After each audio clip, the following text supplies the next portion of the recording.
குற்றரேகை அத்தியாயம் 1. எதுக்கு பெரியப்பா எங்களை அவசரமா வர சொன்னீங்க என்றவாறு உள்ளே நுழைந்தான் உத்தம். இரு, மத்த பேரு வந்துடட்டும் என்றார் தெய்வநாயகம். விமல், சிவகுமார் இருவரும் உள்ளே நுழைய ஆன 5 நிமிடம் கூட காக்க பொறுமை இல்லாமல் நடை போட்டான் உத்தம். என்ன விஷயமாமா என்றான் சிவகுமார். விமல் புருவங்களை மட்டும் உயர்த்திவிட்டு ஒரு ஒற்றை சோஃபாவில் அமர்ந்து கொண்டான். உங்க 3 பேருக்கும் ஒரு முக்கியமான விஷயத்த சொல்லிடணும் தான் கூப்பிட்டேன் என்ற எடுத்த எடுப்பில் விஷயத்திற்கு வந்தார் தெய்வநாயகம். என் சொத்துக்கள் எல்லாத்தையும் வித்துட்டு என் ஊரோட போயிடணும்னு தான் முடிவு செஞ்சிருக்கேன். உங்களுக்கு தெரியும், அதுக்குள்ள நீங்கெல்லாம் என்ன ஏற்பாடு பண்ணணுமோ பண்ணிக்கங்கன்னு சொல்லத்தான் வர சொன்னேன் என்றார் தெய்வநாயகம். என்ன சொல்றீங்க பெரியப்பா? நாங்க தனியா ஏற்பாடு பண்ணிக்கணும்னா என்ன புதுசா இருக்கு என்று அதிர்ச்சியோடு கேட்டான் உத்தம். ஆமாப்பா, என் ஊர்ல நான் வீடு பார்த்தாச்சு, பெரிய பங்களாதான். ஆனா என் கூட நாகர்கோயிலுக்கு வந்து செட்டில் ஆக நீங்க தயாரா இல்லைன்னு புரிஞ்சுக்கிட்டேன். நீங்க தாராளமா இங்கே இருக்கலாம். மாதம் உங்க ஒவ்வொருத்தருக்கும் 25,000 ரூபாய் அனுப்பிச்சிடுறேன். உங்க ஒருத்தர் செலவுக்கு அது போதும்னு நினைக்கிறேன். அதுக்கு மேல செலவாகும்னா உங்களை நல்லா படிக்க வச்சிருக்கேன். 3 பேரை ஏதாவது வேலை பார்த்துக்குங்க. நிர்தாட்சியமாக இல்லை என்றாலும் பாச பசையற்று ஒலித்தது தெய்வநாயகத்தின் குரல். அப்போ நீங்க நாகர்கோயில்ல, நாங்க இதே வீட்ல, அவ்வளவுதான விஷயம் என்றான் சுபகுமார் சற்றே எரிச்சலாய். தெய்வநாயகம் லேசாக புன்னகைத்தார். இல்லப்பா, இந்த வீட்டை வித்தாச்சு. வாங்கினவரோட நான் இன்னைக்கு பேசினேன். இந்த வீட்டை இன்னும் 1 மாசத்துக்குள்ள காலி பண்ணி கொடுக்கணும். அதுக்குள்ள நீங்களும் வேற ஜாக பாத்துக்கணும் இல்லையா? அதான் சொன்னேன் என்றார். அதாவது எங்களை வீட்டை விட்டு வெளியே போடாங்கிறீங்க என்றான் விமல் கோபமாய். நான் அந்த அர்த்தத்துல சொல்லலப்பா. ஆனா நீ அந்த அர்த்தத்துலதான் எடுத்துக்க போறேன்னா எனக்கு ஆட்சேபணம் இல்ல என்று அமைதியாய் சொல்லிவிட்டு தெய்வநாயகம் வெளியே போய்விட்டார்.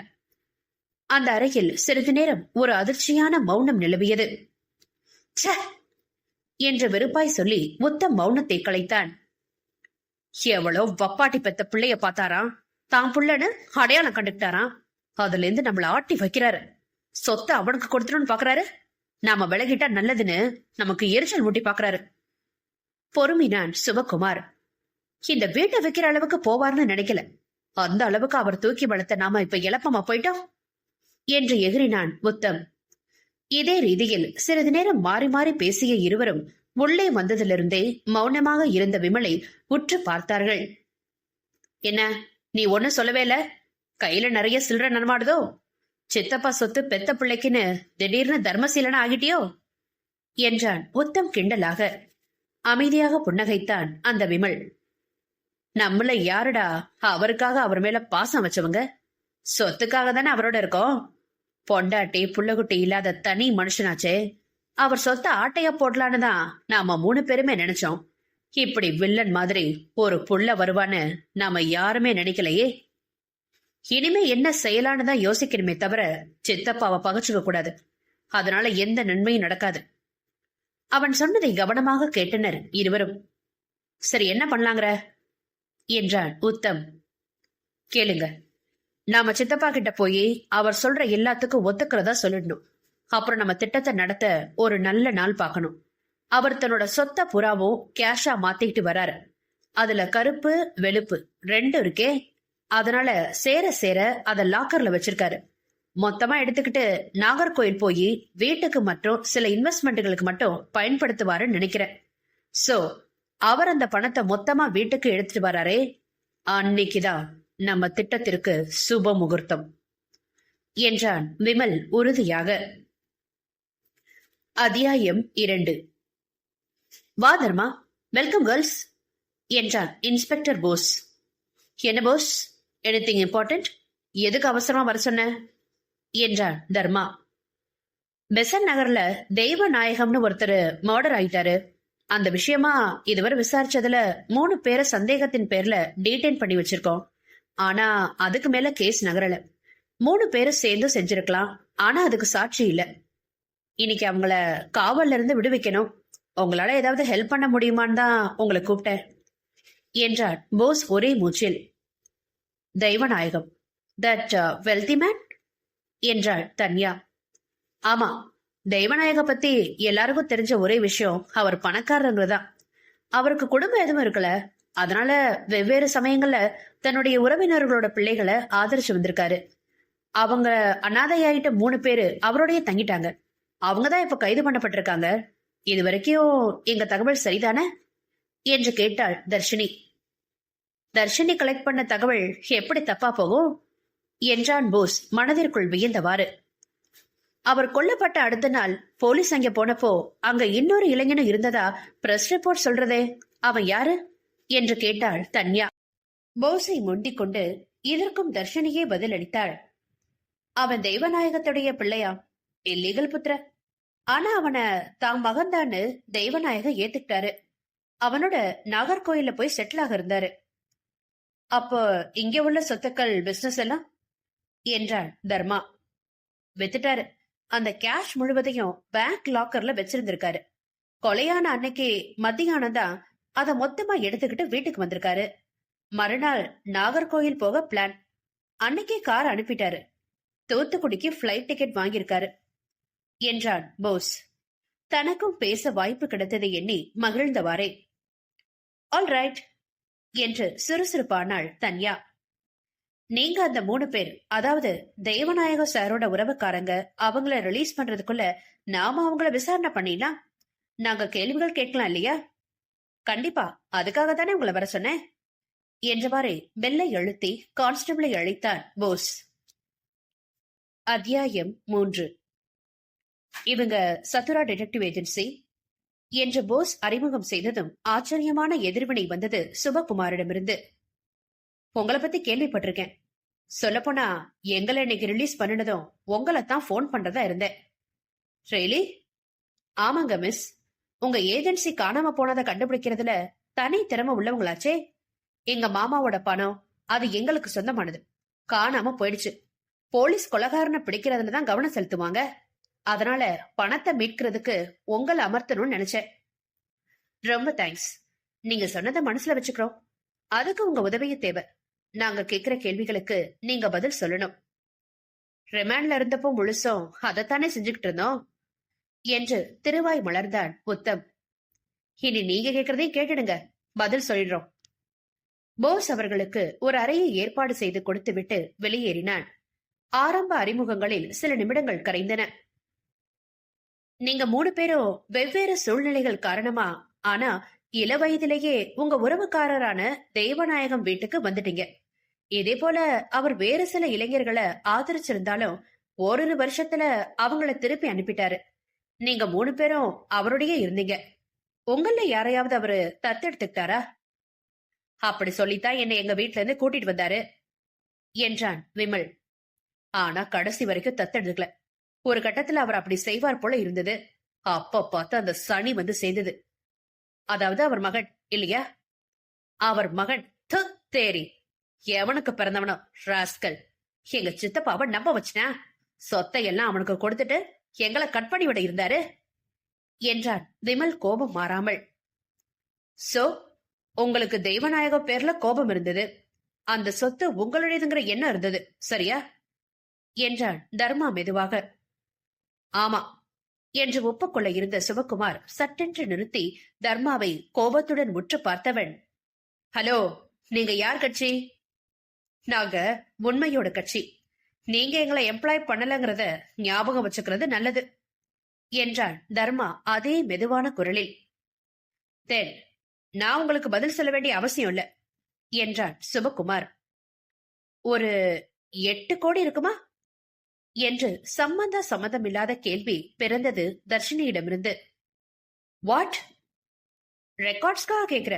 அன்னைக்கு தெய்வநாயக சார் கொண்டு வந்த மொத்த பணத்தோட மதிப்பு எவ்வளவு இருக்கும்?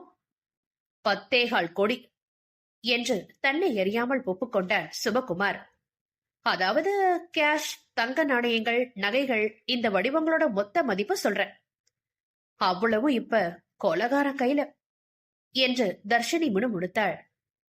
கொலகார பிடிபடலாம், ஆனா பணம் அது எந்த பாதாளத்தை புதைய போகுதோ? You are employed.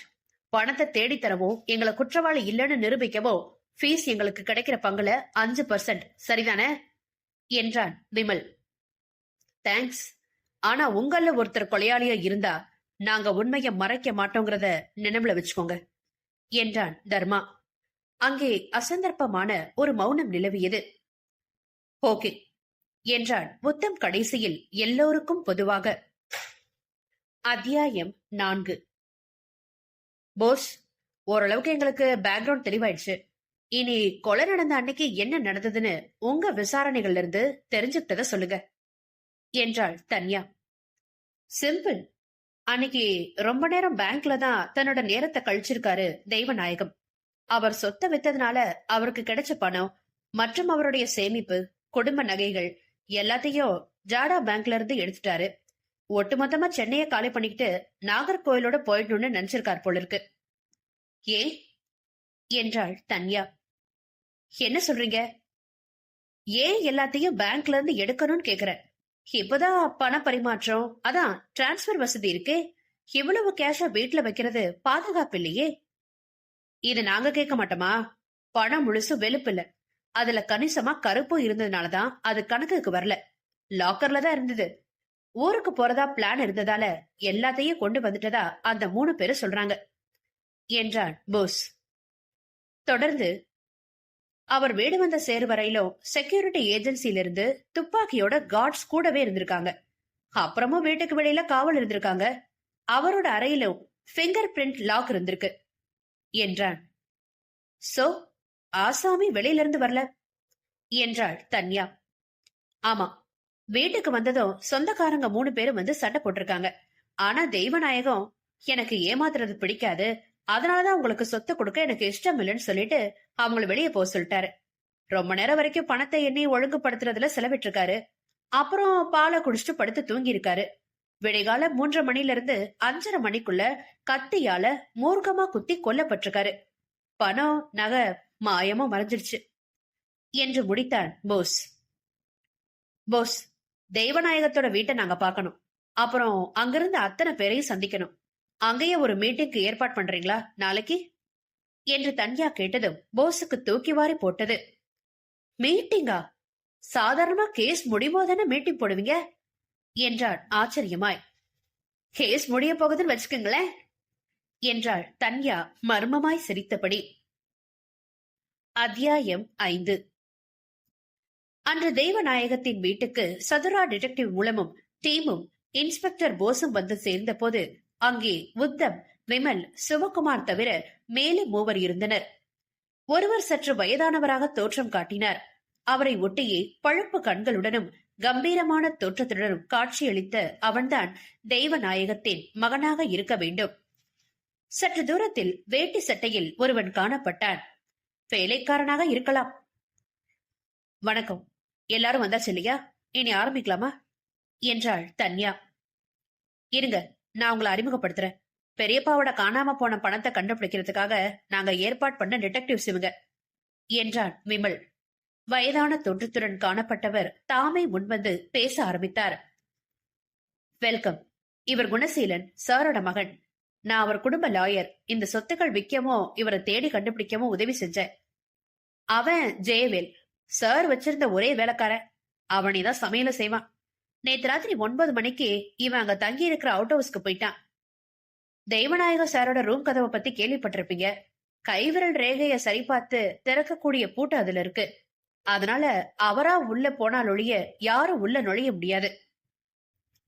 நீங்க காணாம போன படத்தை கண்டுபிடிக்க வந்திருக்கிறது ரொம்ப சந்தோஷம். அத வாங்கி என் கட்சிக்காரர் கையில கொடுத்துட்டா என் பொறுப்பு தீர்ந்தது என்று நீளமாக பேசி நிறுத்தினார் வக்கீல். அறிமுகத்திற்கு நன்றி விமல் சார். உங்க விளக்கங்களும் நன்றி லாயர் சார். முதல்ல உங்கள்கிட்ட இருந்தே ஆரம்பிக்கலாம். விமல், ஏமாத்துறவங்களை கண்டா எனக்கு பிடிக்காதுன்னு உங்க பெரியப்பா சொன்னது உங்களை பார்த்துதானே? அதுக்கு காணாம போன ஒரு வைர மோதிரம் காரணம் இல்லையா என்று தன்யா கேட்டதும், வாட் நான்சென்ஸ், அதான் கிடைச்சிருச்சே என்றார் விமல் ஆத்திரத்தோடு. ஓ எஸ், கிடைச்சது. காணாம போன 2 நாளையே. ஆனா அப்ப அதுல இருந்து வைரங்கள் எடுக்கப்பட்டு சிர்கான் கற்கள் வைக்கப்பட்டிருந்தது இல்லையா? உங்க அப்பா என்ன தொழில் செய்யறார் மிஸ்டர் விமல் என்றாள் தர்ஷினி. விமல் தலை கவிழ்ந்தான். Vimal and Vijay jewellers. 20 வருஷத்துக்கு முன்னாடி ஏலத்துக்கு வந்த கடை. அப்புறம் பிள்ளைங்கள ஒவ்வொரு சொந்தக்காரங்க வீட்டுக்கு அனுப்பிட்டு இப்போ ஒரு பிரபல நகை கடையில ஆச்சாரியா இருக்கிறாரு. சரிதானா? இத பாருங்க, நீங்க சொன்னதெல்லாம் சரிதான். மோதிரத்தை எடுத்ததும் அதுல வைரங்களுக்கு பதிலா சிர்கான் வச்சதும் நான் தான். ஆனா அது முடிஞ்சு போன விஷயம். அன்னைக்கு நாங்க வந்து அவரை பார்த்த பின்னாடி அவர் எங்களை வெளியில அனுப்பிட்டாரு. நாங்க 3 பேரும் எங்க ரூமுக்கு திரும்பிட்டோம். யாருமே திரும்ப வரல என்றான் விமல். அப்போ இந்த ஹாரம் உங்க அறையில எப்படி வந்தது விமல் என்றாள் தன்யா தன் கையை உயர்த்தி காட்டி. வந்து வந்து அன்னைக்கு அன்னைக்கு ராத்திரி என் ரூமுக்கு வெளியே கிடந்தது. நான் எடுத்து வச்சுக்கிட்டேன்.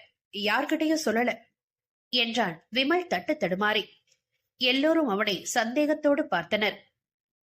அத்தியாயம் 6. எல்லாரும் ரூமுக்கு போயிட்டோம். திரும்ப வரலன்னு விமல் சொல்றது உண்மைதானா மிஸ்டர் சுபகுமார் என்று கேட்டாள் தன்யா விமலை அப்படியே விட்டுவிட்டு. ஏன், உண்மைதான் என்றார் சுபகுமார். போய், நீங்க 3 மணி வாக்குல உங்க ரூமுக்கு வெளியே வந்திருக்கீங்க. உத்தம் உங்களை பார்த்திருக்காரு. வந்து எனக்கு தூக்கத்துல நடக்கிற வியாதி உண்டு, அதனால வெளியில வந்திருக்கலாம் என்றான் சுபகுமார் தயக்கமாய். அப்படியா? டாக்டர் சர்டிபிகேட் ரிப்போர்ட் ஏதாவது இருக்கா என்று கேட்டாள் தன்யா. இருக்கு, மாடியில ஃபைல்ல என்றான் சிவகுமார். அது சரியாயிட்டதாவோ? கடந்த 2 வருஷமா அந்த கம்ப்ளைண்ட் இல்லன்னு கேள்விப்பட்டேனே என்று சிரிப்புடன் கேட்டாள் தன்யா. இப்ப தூக்கத்துல கொல்ற வியாதிதான் இருக்க போல இருக்கு என்று முணுமுணுத்தான் உத்தம் கிண்டலாய். ஏன், வியாதி ரீலாப்ஸ் ஆகவே கூடாதா? சரி, நான் தான் வெளியே வந்தேன். அத உத்தம் எப்படி பார்த்தான்? அவன் ஏன் வெளியில வந்தான்னு கேட்டீங்களா? கோபத்தில் படபடவென்று பொறிந்தான் சிவகுமார். கேட்டுடுவோம். ஏன் வந்தீங்க உத்தம்? ஏதோ சத்தம் கேட்டு. போய், உங்க அறை கதவுகள் எல்லாமே இன்சுலேட்டட். சத்தம் கேட்க வாய்ப்பே இல்ல. சுபகுமாரும் நீங்களும் ஒரே நேரத்துல வெளியே இருந்திருந்தா மட்டும்தான் நீங்க அவரை பார்த்திருக்கிறதுக்கு சாத்தியம் என்றாள் தன்யா. முத்தம் தயங்கினான். Mister Frederick D'Souza, sky hotels and entertainments, இந்த பெயரை கேள்விப்பட்டிருக்கீங்களா என்று தர்ஷினி கேட்டாள். தன் டேப்லெட்டில் குறித்த பெயரை கவனமாக படித்தாள். இல்ல என்றான் உத்தம் அலட்சியமாக. இன்ஸ்பெக்டருக்கு இந்த பெயர் தெரிஞ்சிருக்குமே, சொல்லுங்க சார், யார் இந்த டிசோசா என்றாள் தன்யா ஒரு கேலி புன்னகையுடன். ஸ்கை ஹோட்டல்ல சூதாட்டம் நடக்கிறதா நாங்க கேள்விப்பட்டு பல தடவை அங்க ரைட் பண்ணோம். ஆனா ஆதாரத்தோட நிரூபிக்க முடியல. சூதாடி தோத்த பணத்தை கட்ட முடியாதவங்கள்ட்ட இருந்து அதை வசூல் பண்றவன் சரியான ரவுடி என்று விளக்கினான் போஸ். அவரையே உங்களை அடிக்கடி சந்திக்கிறார்னு சொல்ல முடியுமா மிஸ்டர் உத்தம் என்று கேட்டாள் தன்யா. இல்ல, தெரியாதுன்னா சொல்லிடாதீங்க, எங்க கிட்ட ஆதாரம் இருக்கு. உத்தம் வெகு நேரம் மௌனமாக நின்றான். பிறகு, அதான் சொல்லிட்டீங்களே, அந்த ஹோட்டலுக்கு நான் பணம் கட்ட வேண்டியிருக்கு என்றான் தயக்கமாய். எவ்வளவு? 50 லட்சம் ரூபாய். பெரியப்பா கிட்ட இருந்து பணத்தை திருடத்தான் இந்த கொலை இல்லையா? அதுக்காகத்தானே உங்க ரூமை விட்டு வெளியே வந்தீங்க என்று கேட்டுவிட்டு அவனை உற்று பார்த்தாள் தன்யா. உத்தம் சற்று யோசித்தான். பிறகு, இங்க பாருங்க மேடம், நான் உண்மையை சொல்லிடுறேன். அன்னைக்கு கவலையிலையும் பயத்திலையும் எனக்கு தூக்கமே வரல. நான் வெளியே வந்தது பெரியப்பா கையில காலில் விழுந்து கொஞ்சம் பணம் வாங்கலான்னுதான். நான் அவர் அறைக்கு வந்தப்போ அறை திறந்து கிடந்தது. பெரியப்பா நல்லா தூங்கிட்டு இருந்தாரு. அப்பதான் சுபகுமார் நடமாடுற சத்தம் எனக்கு கேட்டது. சத்தியமா நான் ரொம்ப பயந்துட்டேன். பக்கத்து டீப்பாயில நகைப்பட்டி திறந்திருந்தது.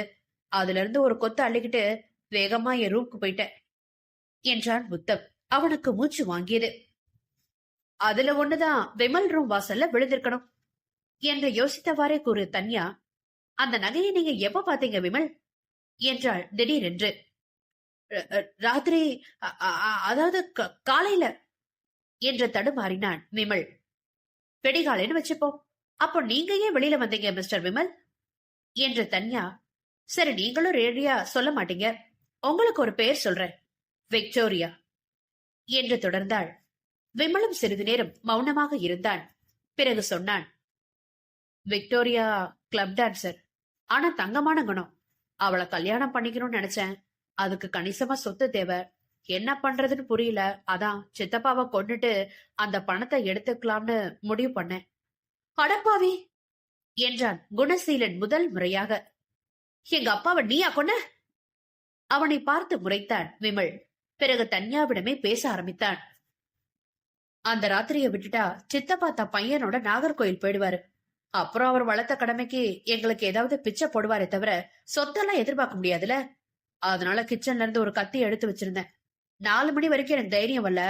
அப்புறம் மெதுவா எழுந்து போனேன். சித்தப்பாவுடைய அறை பூட்டி இருந்தது. தட்டி தட்டி பார்த்தேன், அவர் திறக்கவே இல்ல. என் தலைவிதிய நொந்துகிட்டு திரும்பவும் வந்துட்டேன். அப்பதான் என் ரூமுக்கு பக்கத்துல நகைய பார்த்தேன், எடுத்துக்கிட்டேன். அப்ப யாரோ ஓடுற மாதிரி தெரிஞ்சது. பயந்துகிட்டு ரூம்குள்ள போய் படுத்துக்கிட்டேன் என்றான் விமல் தெளிவாக. அத்தியாயம் 7. அவ்வளவும் வடிகட்டின பொய் என்று கத்தினான் குணசீலன். கையில கத்தி வச்சிருக்கான், கொலை செய்ய திட்டமா போட்டிருக்கான், கடைசியில கொல்லாம வந்துட்டானா பாவி, இவன் தான் கொண்டுட்டான், இவன் தான் என்று ஹிஸ்டீரியா வந்தவன் போல் கத்தினான். தன்யா அமைதியாக அவன் பக்கம் திரும்பினாள். Mister Gunaseelan, control yourself. நீங்க அமைதியாகிறதுக்கு உங்ககிட்ட சிம்பிளான கேள்விகள் தான் கேட்க போறேன். டென்ஷன் ஆகாதீங்க. குற்றவாளிய கண்டுபிடிச்சிட்டோம் என்றவள். உங்க அப்பாவோட போட்டோ ஹால்ல பார்த்தோம், உங்க அம்மா போட்டோ இருக்கா என்று கேட்டாள். இதற்கு லாயர் பதில் சொன்னாள். என்கிட்ட ஒரு போட்டோ இருக்கு மேடம், சார் கொடுத்தது என்றவரை தன் பிரீஃபி கேஸை பிரித்து அதிலிருந்து சந்தன அட்டை போட்ட ஒரு போட்டோவை நீட்டினார். தர்ஷனியும் தன்யாவின் அருகில் வந்து போட்டோவை பார்த்தாள். ஆச்சரியமாக போட்டோ பழையதானாலும் தெளிவாக இருந்தது. அதில் தெரிந்த பெண் அழகாக இருந்தாள். நீங்க என்ன படிச்சிருக்கீங்க குணசீலன் என்று கேட்டாள் தன்யா போட்டோவை திருப்பி கொடுத்தவாறே. வந்து பிஎஸ்சி பிசிக்ஸ், மேல படிக்க வசதி இல்ல மேடம் என்றான் குணசீலன். ஓ, கிராஜுவேஷன் முடிச்சிட்டீங்க, வெரி குட். இயற்பியல், அப்போ உங்களுக்கு ஜெனடிக்ஸ் தெரிய வாய்ப்பில்லை இல்லையா என்று தன்யா சொன்னதும் குணசீலன் விழித்தான். என்ன சார், நான் சொல்றது புரியலையா? கண்களோட நிறம் எவ்வாறு அமைதோ அத பத்தி ஜெனடிக் ஆராய்ச்சிகள் இப்ப விளக்குது. கருநிற மற்றும் பிரவுன் நிற கண்கள் ஆதிக்க குணம் கொண்டவை. நீலம் மற்றும் பழுப்பு நிறங்கள் அப்படி இல்ல. தெய்வநாயக சாரோட குடும்பத்துல இருக்கிறவங்க ஓவியங்கள் படங்கள் எல்லாம் பார்த்ததுல அவங்க எல்லாருக்குமே கருநிற கண்கள் தான் தெரியுது. உங்க அம்மா கண்களும் கருநிறம்தான். அப்படிப்பட்ட பெற்றோருக்கு பழுப்பு நிற கண்களோட ஒரு மகன் பிறக்கிறது அட்டர் இம்பாசிபிலிட்டி. அதீதமா 1% சான்ஸ் வேணும்னா சொல்லலாம் என்று தன்யா சொல்லி வருகையில் குணசீலனுக்கு வியர்த்து கொட்டி விட்டது. கமான் குணசீலன், உண்மையை சொல்லுங்க, நீங்க யாரு என்றாள் தன்யா மெதுவாக. உங்களுக்கும் லாயருக்கு என்ன சம்பந்தம்? அவர் தெய்வநாயக சார் கொலையான அன்னைக்கு உங்களை பார்க்க ஏன் வந்தாரு? உங்களோட ஏன் தங்கினாரு என்று கேள்விகளை அடுக்கினாள் தர்ஷினி. என்ன ஏமலைய பாயறீங்க? நான் யார் தெரியும்ல என்றார் லாயர் கோபத்துடன். மிஸ்டர் வேணுகோபால், ஏன் கோபப்படுறீங்க? நீங்க ராத்திரி 12 மணிக்கு மேல மதுர் சுவர்ல இருக்கிற சின்ன கதவு வழியா குணசீலனால உள்ள கூட்டிட்டு வரப்பட்டத ஜெயவேல் அவுட் ஹவுஸ்ல இருந்து பாத்திருக்கான். அத போலீஸ்லயே சொல்லிருக்கான் என்று தர்ஷனி சொன்னதும் லாயர் வேணுகோபால் பொறியில் மாட்டிய எலி போல் தவித்தார். கமான், அவுட் வித் இட் என்று உருமினான் போஸ். நாங்க உண்மையை சொல்லிடுறோம் சார். நான், தெய்வநாயக சார், இந்த லாயர், இன்னும் சிலர் சேர்ந்து கள்ளக்கடத்தல் பண்ணிக்கிட்டு இருந்தோம். திடீர்னு தெய்வநாயகம் எங்க கூட்டத்தை விட்டு விலக போறதாவும் ஊரோட போக போறதாவும் சொன்னாரு. நாங்க சரின்னு சொல்லிட்டோம். ஆனா லாயர் சார் சந்தேகப்பட்டு எங்க கணக்கெல்லாம் செக் பண்ணி பார்த்தப்போ ரொம்ப நாளாவே அவர் எங்களோட பேங்க்ல பெரும் பகுதியை கையாடல் பண்ணி வந்திருக்காருன்னு தெரிஞ்சது. அதை செட்டில் பண்ணிட்டு தான் அவர் ஊருக்கு போகணும்னு மிரட்டவும் அவர்கிட்ட இருந்து பணத்தை வசூல் பண்ணவும் என்ன எங்க கூட்டத்துல இருந்து அனுப்புனாங்க. முதல்ல என்ன லாயர் தெய்வநாயகத்தோட பிள்ளைன்னு அறிமுகப்படுத்தினாரு. அப்புறம் கொஞ்சம் கொஞ்சமா அவர்கிட்ட உண்மையை சொல்லிட்டோம். அவர் கொலையான அன்னைக்கு ராத்திரி அவர் மொத்த பணத்தையும் செட்டில் பண்றதா பேச்சு. அதுக்காக தான் லாயரும் அன்னைக்கு ராத்திரி அங்க வந்தாரு. ராத்திரி 3 மணி வாக்குல யாருக்குமே தெரியாம அவரை மீட் பண்றதா இருந்தோம். ஆனா அப்ப ஏதோ சத்தம் வெளிகால கேட்டுக்கிட்டே இருந்ததுனால நாங்க வெளியே போவே இல்ல. வெளிய பார்த்தப்போ கையில ஏதோ பலப்பலன்னு வச்சுக்கிட்டு இந்த சுபகுமார்ல அவர் நடந்துகிட்டே இருக்கிறது தெரிஞ்சது. அப்ப நாங்க அதை வித்தியாசமா நினைக்கல. அப்புறமா ஒரு 3:45 மணி வாக்குல அவன் போயிட்டான்னு தெரிஞ்சது. வீடே அமைதியா இருந்தது. அப்ப நாங்க போனப்போ தெய்வநாயகத்துடைய அறை திறந்திருந்துச்சு. அவர் கத்தியால குத்தப்பட்டு கிடந்தாரு. பணம் ஒரு நோட்டு கூட இல்லாம காலி செய்யப்பட்டிருந்துச்சு. சத்தியமா ரொம்ப பயந்துட்டோம் சார். கதவை சாத்திட்டு பேசாம போய் படுத்துக்கிட்டோம் என்றான் அந்த குணசீலன் பயந்தவாறே. இன்ஸ்பெக்டர் போஸ் அவனை திருவிழாவில் பஞ்சு மிட்டாய்க்காரனை பார்க்கும் குழந்தை போல் பார்த்தான். இந்த விஷயத்துல எங்களுக்கு தர்மா தான் உதவி செஞ்சான் போஸ். இவ்வளவு பணத்தை தேவநாயகம் ஒரே நேரத்துல வீட்டுக்கு கொண்டு வராருனா அதுக்கு காரணம் ஏதேனும் பிளாக்மெயிலா தான் இருக்கணும்னு அவன் தான் சஜஸ்ட் பண்ணான் என்றாள் தர்ஷினி. அவன் சொன்னது கரெக்ட். நிஜமாவே எனக்கு இது தோணல. தர்மா, கேச முடிச்சிட்டியே என்று பாராட்டினான் போஸ். ஹலோ, நாங்க என்னவோ கொலை செஞ்சிட்ட மாதிரி பேசிக்கிட்டு போகாதீங்க. இவ ஏதோ கள்ளக்கடத்துல பத்தி உளறிட்டான்னு நீங்க எங்களை அரெஸ்ட் பண்ண முடியாது. அதுக்கு ஆதாரம் வேணும். அதே மாதிரி தெய்வநாயகத்தை நாங்க கொன்னோன்னு நீங்க நிரூபிக்க முடியுமா? ஒரு பேச்சுக்கு குணசீலன் சொல்றது உண்மைன்னு வச்சுக்கிட்டாலும் அவர் உயிரோட இருக்கிறது தான் எங்களுக்கு பிரயோஜனமே தவிர நாங்க ஏன் கொல்லணும் என்று லாயர் அடுக்கிக் கொண்டே போனார்.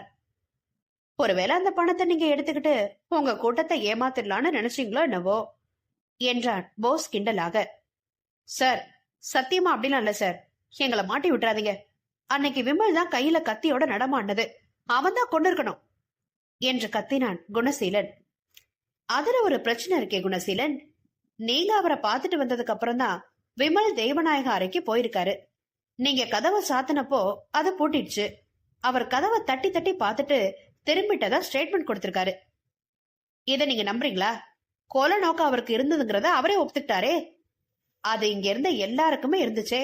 எல்லாருமே அறைய விட்டு வெளியே வந்திருக்கீங்க. உத்தம் மலரினான். இன்ஸ்பெக்டர், நான் எங்க பெரியப்பாவை கொல்லணும்னு நினைக்கவே இல்லை. அவர்கிட்ட கெஞ்சி கேட்கணும் தான் நினைச்சேன். நான் அவர் அறைக்கு போனப்போ அவர் நல்லா தூங்கிட்டு இருந்தாரு. நகைகளை திருடினதான் நான் பண்ண தப்பு. நீங்க இன்னொரு தப்பு பண்ணிருக்கீங்க உத்தம் என்று தன்யா சொன்னதும் உத்தம் கிட்டத்தட்ட கீழே விழ போனான். இங்க என்ன சொல்றீங்க என்று நடுங்கியவாறே கேட்டான். சிம்பிள். நகை எடுத்துக்கிட்டு வெளியில வந்ததா சொன்னீங்களே, அப்போ தெய்வநாயகம் அரை கதவை மூடிட்டு வந்தீங்களா, திறந்து வச்சுட்டு வந்தீங்களா? அதை நீங்க சொல்லவே இல்லையே. அவன் தயங்குவதை கண்டதும், தயவு செஞ்சு உண்மையை சொல்லுங்க உத்தம் என்று கேட்டுக்கொண்டாள். உத்தம் சிறிது நேரம் மௌனமாக இருந்தான். பிறகு, தன்யா மேடம், இப்ப நான் சொல்ல போற விஷயத்தால சந்தேகம் முழுசும் என் பக்கம்தான் திரும்பும். அத நல்லா உணர்ந்துகிட்டே இத சொல்றேன். நான் வர்றப்போ கதவை சாத்திட்டு தான் வந்தேன் என்றான்.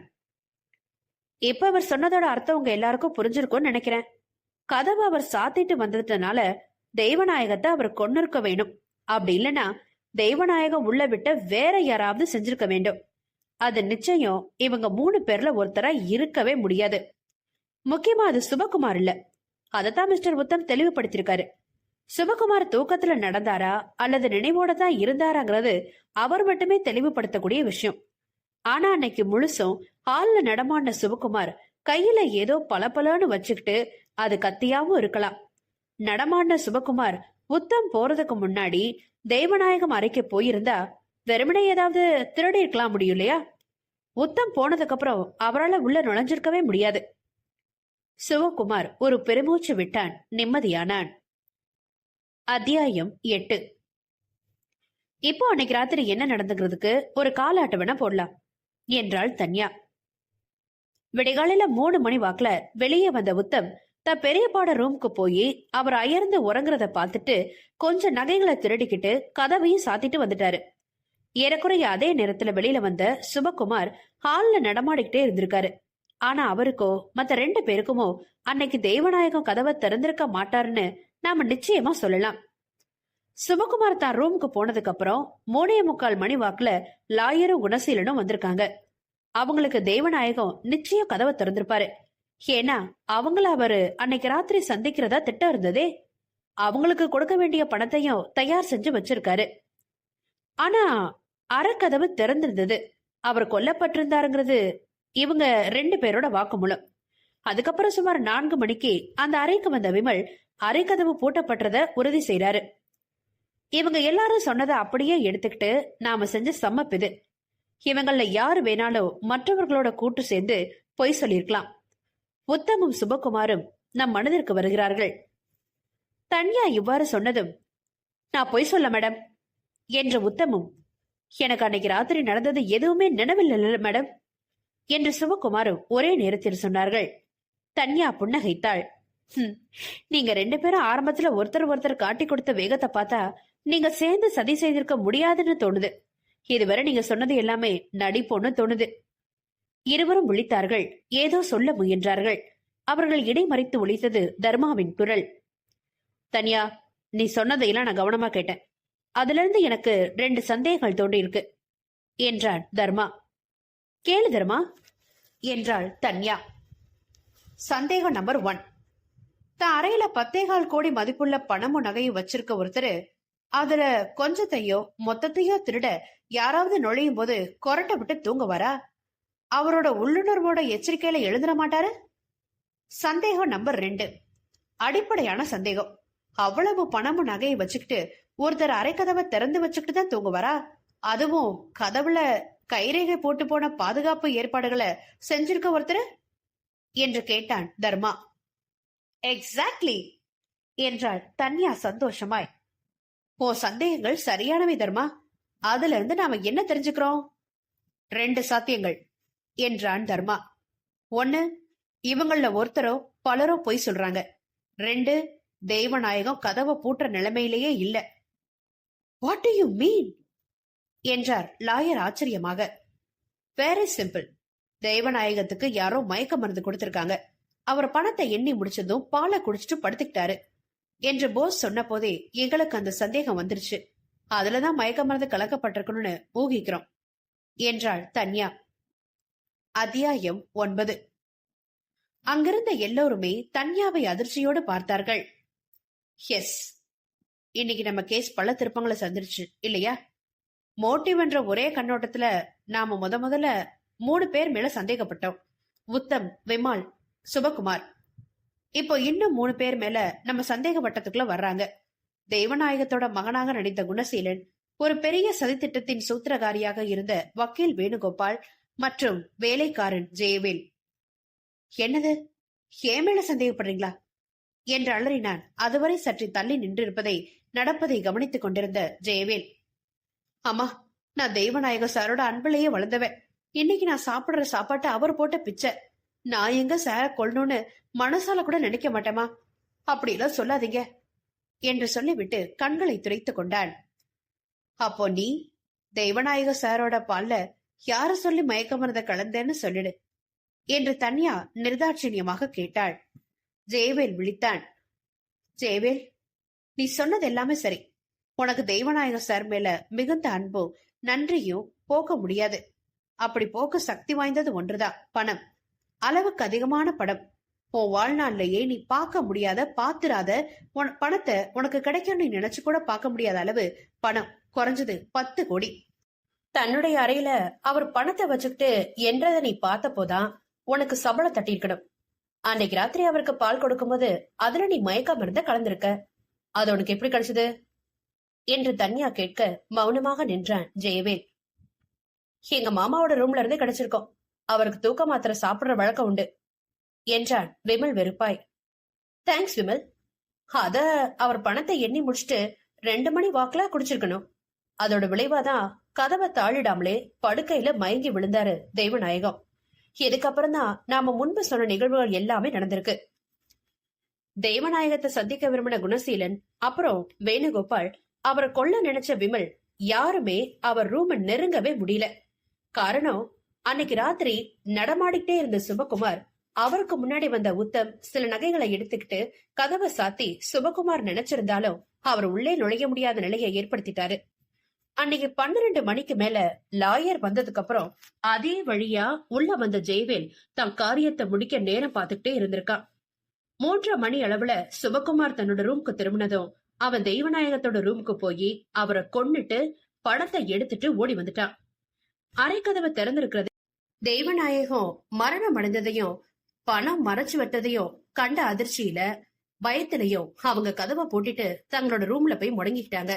இது எதுவுமே தெரியாத விமல் தான் சித்தப்பாவை கொல்ல கத்தியோட புறப்பட்டிருக்காரு. அரைக்கதவை திறக்க முடியாம திரும்ப வந்துட்டாரு. தன்யா விலைக்கு முடித்ததும் அங்கே ஒரு அசந்தர்ப்பமான மௌனம் நிலவியது.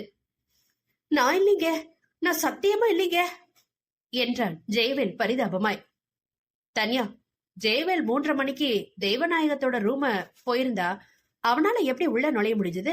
அவனுக்கு மட்டும் தெய்வநாயகம் கதவை திறப்பாரா என்ன? அப்படியே வச்சுக்கிட்டாலும் அவர் அப்போது ஆழ்ந்த மயக்கத்துல இருந்தார் இல்லையா?